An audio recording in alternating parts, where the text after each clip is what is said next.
Good afternoon. Edward Leos here, actually publisher of the Hotel Guide and host of Hotel Guide's Travel Talk. I'm really excited about my guest today, Mrs. Bryce Albright, who is the executive director of the Dude Ranchers Association, which I didn't even know existed. And our paths crossed probably a couple years ago via social media. And I'm happy that virtually and in person, we're able to connect and share a little bit of her passion and message about the Dude Ranchers Association and herself. So, Bryce, welcome to the show. How are you doing? Edward, it's great to be here. Thank you so much for having me. I'm good. It's a little chilly here in Wyoming this morning, but it is November, so we can't complain too much. We had a great fall, but the snow has arrived. Oh, wow. Yep. Hasn't made it far south. Well, it doesn't really snow too much where I am, but so tell me a little bit about yourself and let our listeners kind of know about who you are.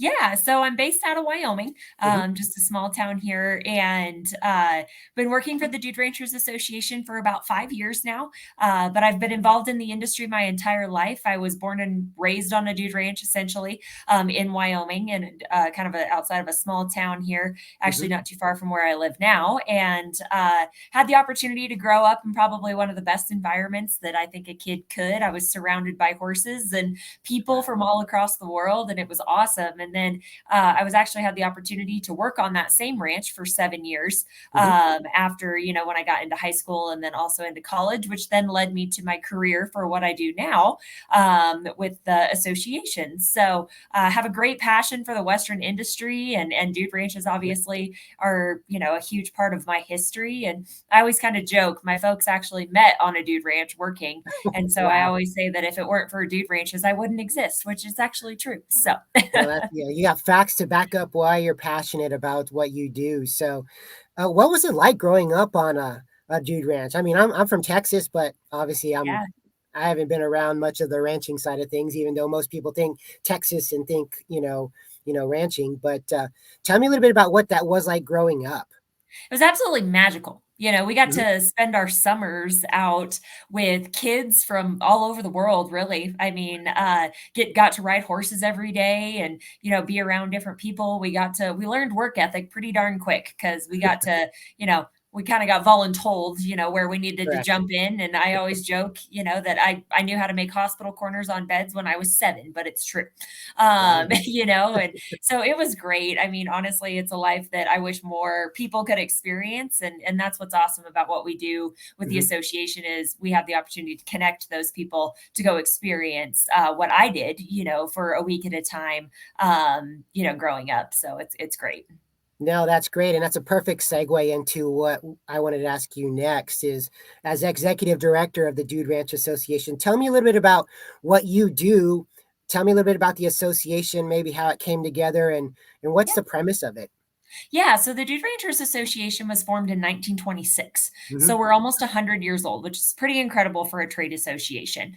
Yeah. And the main purpose and the vision behind what we do is we preserve and protect the dude ranch industry. And we help do that, along with the Western industry. And we offer opportunities for people to go experience, kind of the Mhm. cowboy way of life. And we network with currently we've got around 90 ranches in our association across the Western U.S. and Canada that meet our standards and that are members of ours that offer this all-inclusive experience Mhm. for people to come out and live the life of a cowboy. So they come and they ride horses and they get to be immersed into nature and the atmosphere, of that is of what is the Western lifestyle. And they get to kind of fall in love with what a lot of us do every day Yep. and have got to experience for a lot of our lives. But then you get to obviously meet the people that get to share those experiences too. Mhm. So the association as a whole, we are a trade association. So Right. we help market and obviously promote the dude ranches in our association as well as the industry. Okay. We kind of really hang on to that history piece because that's very important to us, Yeah. being almost 100 years old. And then the biggest part of what we do is obviously marketing, and we serve in terms of almost like a travel agency, Hmm. but we do not collect commissions. So Oh, okay. we're a dues-based affiliated, organization, and we help people find the right ranches for what they're looking for. So, we make sure that if a client is looking for, more of a luxury upscale type of experience, that they actually get to a ranch like that rather than going and ending up at a ranch where they're fixing fence and they're mucking stalls and Sure. they're having to go be on a horse for 12 hours a day. We really kind of manage the experiences that people are looking for, Hmm. and help get people to the right places. That's awesome. When you were mentioning, what you guys do, and you said meet the expectations of the organization. I think that's very important for people to understand because I was looking at the website and that's what stood out to me. So I almost Mhm. like look at quality control. And it's kind of the same thing with Yeah. my magazine. I don't have very, I mean, there's a lot of hotels, destinations in the world, but I don't necessarily want to have everyone part of it. And you got to almost be vetted to be part of the magazine. So tell me a little bit about that process Yeah. and reason why guests can be even more excited about partnering with you guys. Definitely. So it kind of acts like as a quality assurance, Hmm. a, we compare it essentially to like a AAA sticker almost, Got it. that they've been vetted. So in order for a member to be part of the Dude Ranchers Association, for a Dude Ranch to be a member, they have to go through a pretty rigorous process. So we do a full application process, which is accompanied by a pretty hefty application fee, which, kind of just vets that they're actually serious about what they're going to be Yeah. offering to their guests, along with obviously paying a dues, membership every year.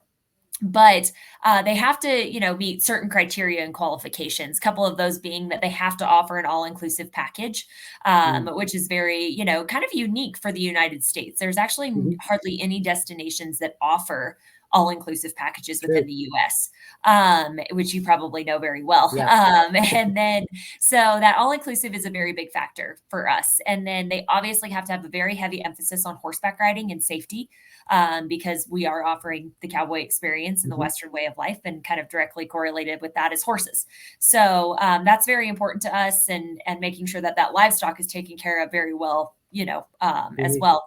And then, they have to actually lie west of the Mississippi River in order to be in our association. So there's Okay. ranches across the U.S., there's ranches across the world, that would actually probably meet our qualifications. However, back in the, eight well, it was about the 1980s when they actually officially wrote the bylaws, and everything of the association, maybe a little Uh-huh. bit earlier, before it was, actually put on paper. But in order to, promote the Western vacation, they had to kind of put a defining line on what West What was. So was they did west of the good point. Mississippi River. So right now, that's kind of our one of our guiding factors. And then they have to meet what we call the 6 H's, which are horses, hats, hospitality, heritage, honesty, and heart. So each of those kind of have a little bit of a description with them, but they're all pretty self-explanatory. Hmm. And then, for a ranch to be included, to be able to be put on our website and become a member, we actually do 2 different visits within the first 2 years of them being a member. So in order to be accepted, they have to have 2 people come out and look at the ranches for, to make sure they're as good as they Hmm. advertise, and that it's the Sure. type of operation that we want to represent. And then we actually do quality control still. And we, after they've been accepted to be full members, every 5 years we go visit to make sure that everything's kind of up to snuff. And we never really have problems, but Sure. because once we represent a very great group of ranches and people, but it just kind of helps give a little bit of comfort to people, Hmm. knowing that these are very highly rated properties that they're going to be visiting and looking at. That's important, particularly when you're having the all-inclusive aspect of things. When families or guests want to go somewhere, they expect that it's going to be the higher level of experience, which is probably one of the reasons why you don't see that too much in the United States. You got to go elsewhere for that, Yeah. which is important. With regards to peak seasons, are there any peak seasons that come and go with the associations? Yeah, summer is mainly the peak season because the Okay. majority of our ranches lie in the Northwest. So Montana, Wyoming, Colorado hosts is, the majority of our member ranches. So between the months of, June through August is usually Okay. about peak season. However, we do have probably a dozen ranches that offer a winter season. And so Okay. you see that like November to April. So pretty much from holidays to spring break is kind of the big time for our Arizona, Southern California ranches. So that's always a big draw as well. But for the most part, summer is the big peak season for The most big of our peak season. ranches. Okay, Mhm. well, that's good to know. I was thinking about the same thing. Like, well, I wonder what it is. But that's perfect timing. So, all right. So we got about 5 minutes left in this conversation. You see how it goes by so fast. Yes. But tell me a little bit about some of your favorite travel spots, or maybe some places that you think, man, where do I want to have on my bucket list, or where I want to go? So I did it. This is always kind of a fun story that I actually did a project on Italy when I was in sixth grade, Okay. and that's always been somewhere I want to go. I love history. I'm Yep. a total history buff, which kind of aligns with what I do here, of course. Hmm. And so I've always wanted to go to Italy and see the Colosseum and Rome and all of that. I've never quite got the chance to do it yet because I have livestock, and being able to leave and actually get out to go do something like that, it tends to be a little harder when you have all these animals to take care of and family. Sure. But, that's always been a highlight for me. But also, as far as like what we try to do yearly, we raise our own horses and we team rope. And my husband and I both, we train and raise horses. And so getting to go to places like Arizona to get out of the cold of Wyoming in the wintertime Hmm. and go ride and rope is always fun for us to do that. And then just get to see different country. Being raised in Montana and Wyoming, it's mountains and it's beautiful, and it's a lot of country that most people don't see in their life. But Hmm. we also try to get out too and go see other places too. Well, yeah, that's the whole premise of traveling. It's really about the moments and the experiences that you create. And so, coming off of the pandemic, I think that really put everybody's lives in perspective. Mhm. When the world shut down, if you will, and you were almost told not to go anywhere and couldn't go anywhere. And so now you're like, man, I want to go. I got to go. I want to experience it, even if it was just like, hey, I'm just going for a day trip somewhere. You Yeah, know, exactly.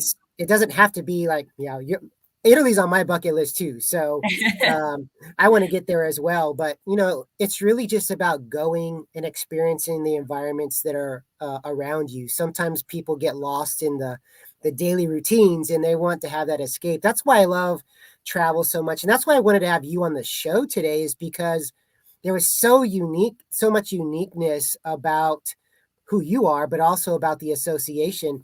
And I love the fact that you talk about the quality control. I love Mhm. the fact that you've got history, you're steeped in history and Yeah. tradition. And I'm excited to hear what you guys are going to do on your 100th anniversary. And if there's any Yeah, way that we can be a part and help you with that, we'll market the heck out of that one. But 100 years is definitely. fantastic. I mean, we're 30 years in business, and I'm just like, whoa, man, 100 Yeah. years is a big deal. So I want to thank you for that. So we got a couple of minutes left here. So tell me your final thoughts. Why should someone come to a dude ranch as an experience? And then maybe how they can kind of contact you and find out more information. Yeah. So Dude Ranches are really a truly special destination that's like none other. I've been to Mhm. other all-inclusive resorts, in Mexico and whatnot, and Dude Ranches really are very different and unique. If you want to get your family outside, if you even want to get outside yourself, it doesn't have to be family. Mhm. There's adult only weeks, there's, specialty weeks for cowgirl only weeks and that kind of stuff too. So, if Awesome. you want to, just go and be immersed in a totally different culture, that's really the draw of Dude Ranches. It kind of takes you back in time. It's a Mhm. timeless atmosphere that you find at a Dude Ranch. And so to go and immerse yourself in nature and horses and other people that also are learning what this is for the first time ever, Mhm. and get to experience kind of that magic of seeing everything come together and actually stepping out of their own world into something way bigger than them. That's why Dude Ranches are so special. So, any of the Dude Ranchers Association member ranches are fabulous properties. And if anybody ever needs any help finding the right ranch for them, we Mhm. highly encourage people to contact us. That's what we do. That's what we love to do. We wear a lot of different hats, but actually getting these people to the right places is really cool. And it's one of my favorite parts of my job. And so, our website is just pretty simple. It's just duderanch.org. And we represent, you'll see all the ranches on there, as well as a lot of information about how to find the right ranch and the history of the association. But you can always reach out to us on there, or, find us on social media. Yep. We're just the Dude Ranchers Association or Dude Ranch Vacations. And we are, kind of the experts in the field. And so we're happy to help anybody out that we can. Well, that's perfect, man. That you like hit that right on the mark there. But Bryce, I want to, 15 minutes goes by so fast, but I want to thank you so much for taking the time to be on our travel talk podcast. I am sure this will not be the last time that you and I are on a show together because you just have such unique perspective. And I'm excited about talking about some of your other members, in the future. So again, I want to thank you for being on today's show. In the meantime, try and stay warm because I know your winters are going to be way harsher than mine down here in Texas. Well, we sure appreciate it. And thanks for having me, Edward. It's been great. And yeah, I look forward to working with you going forward. So. Perfect. Well, in the meantime, guys, thank you for being a part of Travel Talk. If you can listen, share, subscribe, we would love that. The more we can share this and get the word out there, not only about my travel magazine, but also about the Dude Ranch Association and what the good stuff that they're doing for the last almost 100 years, we'd love to do that. So until the next time, take care, enjoy, and always remember travel and make some memories.